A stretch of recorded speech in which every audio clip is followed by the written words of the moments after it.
Magandang araw ho sa inyo lahat mga kapatid. Pag-usapan natin ngayon ito. So ngayong araw po ang arraignment ni Kibuloy sa kanyang, actually dalawang kaso po ito eh. Yung isa ay yung diyan sa Pasig nga na hawak nito ni ng DDS ng judge, si Reynalda Estacio Montesa. Tapos meron pa sa Quezon City, yun ata yung kasong rape. Kaya lang yun naman hindi na po siya kailangan dalhin. Video conferencing.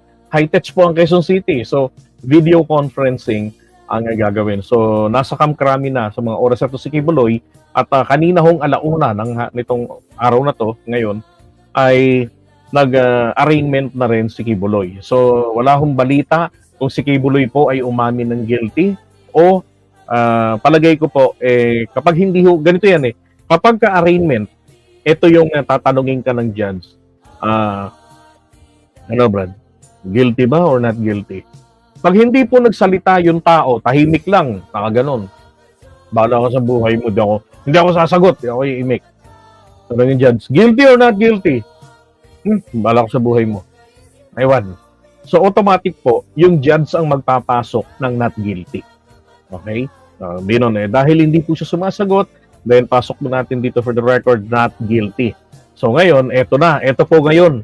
Kapag nagka-arraignment, pag nagka-arraignment na, ito yung nanunumpa ka na sabihin mo totoo lamang, pawang katotohanan, at saka yung guilty or not guilty, mga kababayan, kapag tumakas po ang isang akusado o itinakas si Kibuloy, tuloy-tuloy pong uusad ang kaso.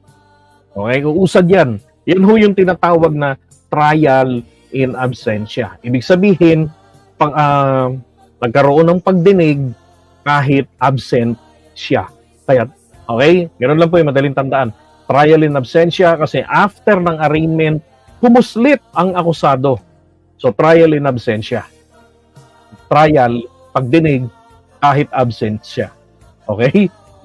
O, nag-not guilty, lakas ng loob lakas pa ng loob ni Kibuloy, nag-not guilty. So eto ho, para humapanood ng mga DDS na nagsasabi na ingatan nyo si Pastor, defend Pastor Kibuloy, watch this. Gano po siya iningatan ng ating gobyerno.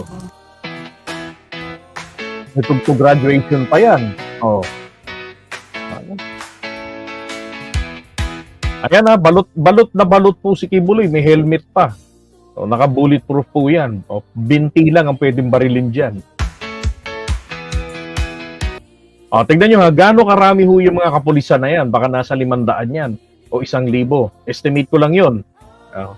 Bakit nung maraming pulis na pumunta doon sa KOJC, galit na galit yung mga taga KOJC? Bakit kayo magagalit? Ngayon kayo magalit. Sabihin nyo, tanggalin yung mga pulis sa paligid ni Pastor. Dapat walang pulis. Tama po ba? Kasi nung nasa Davao City yung mga pulis, ayaw nila na may pulis. Dapat daw barangay captain lang, 2 kagawad, tapos yung magsiserve lang, yung taga-sheriff lang ng korte o kung sino yung taga-serve nila ng warrant of arrest. Yun lang ang bubuo ng arresting office, ng arresting team. Mga 5 katao lang, so ganyan, less than 10. As if naman, mabitbit nila si Kibuloy doon palabas. At kung mabitbit nila si Kibuloy, baka sa labas pa lang ng pinto yan ng kung saan gusali doon sa KOJC, agawin na yan, di ba? At mapatay na itong arresting team ng mga kulto. At baka doon na sila lutuin. Doon na sila ibaon sa KOJC compound. Maging na silang mga fertilizer. Di ba?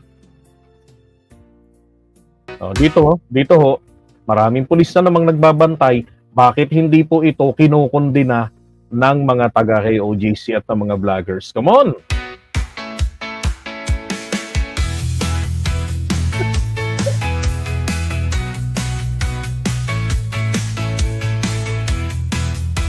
Grabe, may taga-hatid Ayan.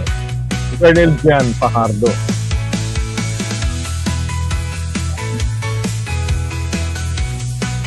Any message to the followers mo? Tatag lang. Yun. Akala ko po kasi, kaya nilagyan ko ng slow-mo, akala ko, ang sasabihin niya, kapal lang. Tatag pala. Tatag lang. Oh, ito.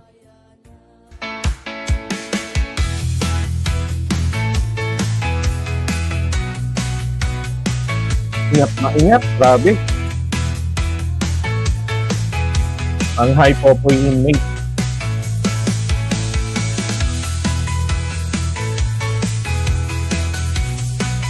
Any message to the new followers mo? Tatag lang, tatag lang. Tatag lang, tatag lang.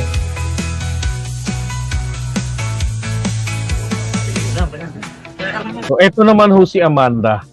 Okay, ito si Amanda. Welcome po. Ito.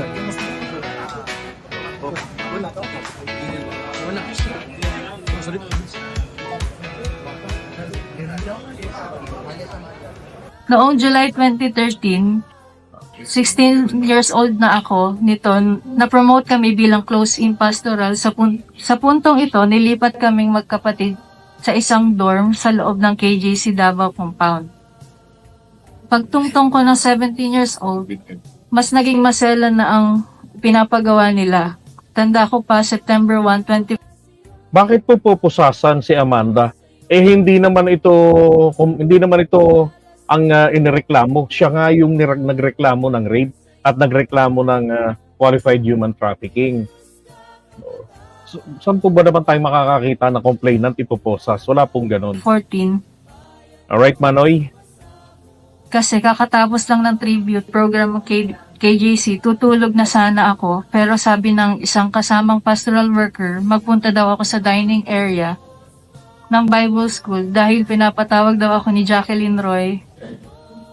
Pagpunta ko doon, andun nga si Jacqueline Roy, pero walang ibang tao sa dining area. Madilim at tahimik na kasi 10 oras na ng gabi.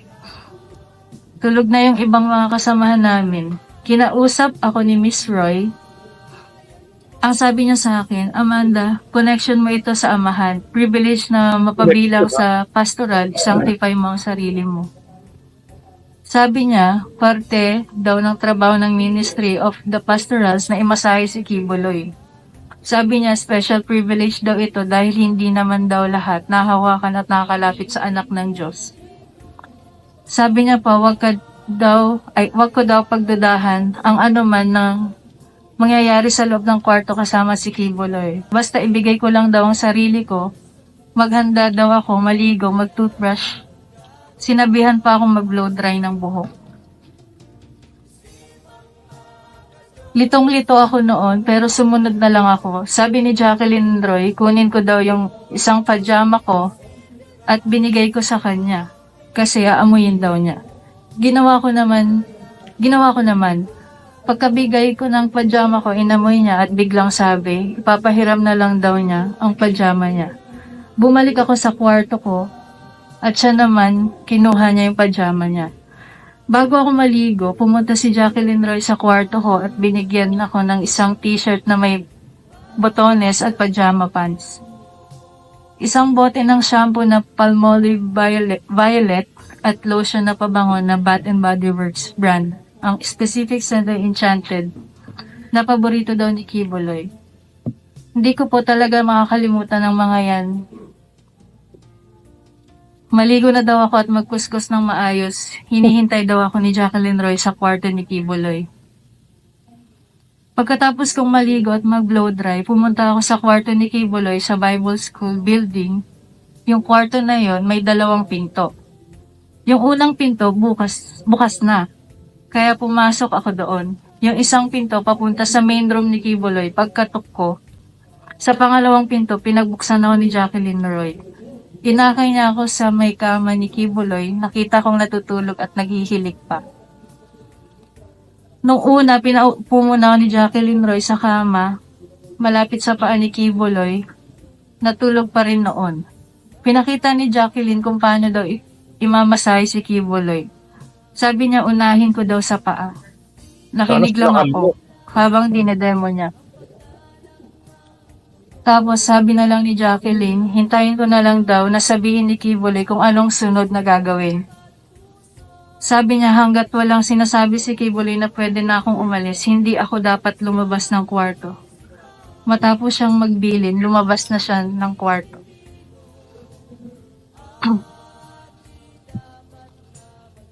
Pagkaalis ni Jacqueline, sinimulan ko na yung pagmamasahe hanggang sa namasahe ko na ang paa at likod niya. Inaantok na ako that time kasi halos 1 a.m. to 2 a.m. na po siya. Gising na si Kibuloy nito tapos sinabihan niya ako na umupo daw sa gitna ng kama. Sumunod lang ako sa instruction, umupo ako na naka-cross legs. Nang itutuloy ko na dapat ang pagmamasahe, tumayo siya at umupo sa harap ko. Sinimulan niyang tanggalin ang botones ng t-shirt ko hanggang sa tuluyan niya tinanggal ang buong t-shirt ko. Sabi niya, tumalikod daw ako. Sumunod lang ako doon at tinanggal niya ang aking bra. Pagkatapos hinawakan niyang balikat ko at hinila pahiga sa kama. Nung nakahiga na ako, pumaibabaw si Kibuloy tapos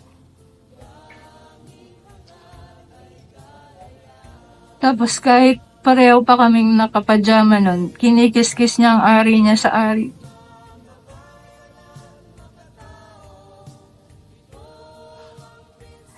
Sinimulan niyang halikan. Mga kababayan, ang pinag-uusapan po natin dito ha, ano pa ito, 2014 pa ang insidente na ito, 10 taon na nakalipas. Ibig sabihin, malakas pa ho sa kalabaw si Kibuloy nun. Ng leeg ko, nanigas na ako ng husto. Gusto kong sumigaw ng tulong at tanungin kung ano ang ginagawa niya. Pero naalala ko na bawal akong mag-question. Paumanhin po, Madam Chair. Kung maselan ito, halo po ito sa aking sinumpaang salaysay. Nung tinigasan na siya, sinimulan niyang tanggalin ang pajama at pants at underwear ko.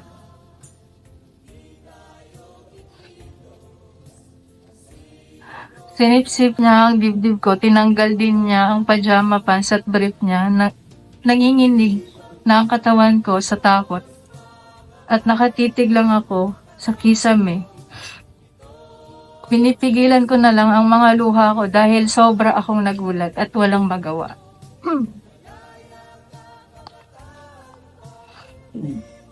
Pagkatapos ay tuluyan na akong pinagsamantala ni Apollo Kibuloy nung siya ay natapos na. Pumunta siya sa CR. Tulala pa rin ako, nakatitig lang sa kisame. At dito nagsimula na akong umiyak. First time ko kasi ito. Ang dami kong tanong pero inisip ko na lang para makampante na baka ito ang kalooban ng Ama sa buhay. Di ba? Grabe, ano?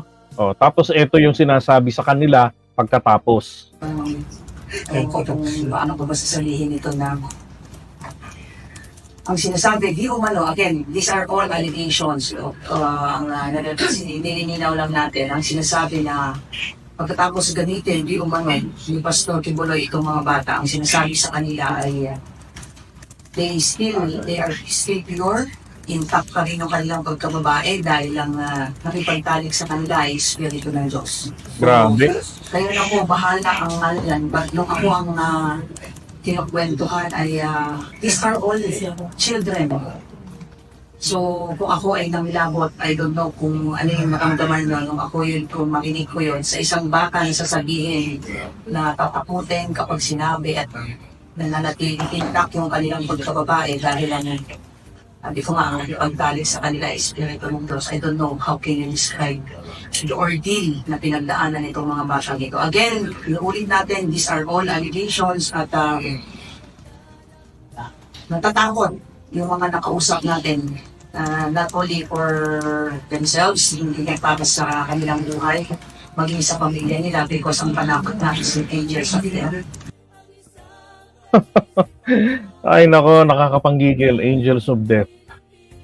Tapos bata ang makakarinig, 'di ba? Nasa kanilang isipan naglilingkod sila sa Diyos na totoo, sa Diyos na buhay. Yun pala, 'di ba? Ito yung lalapa sa kanila at i-brainwash sila, 'di ba? Na virgin ka pa rin.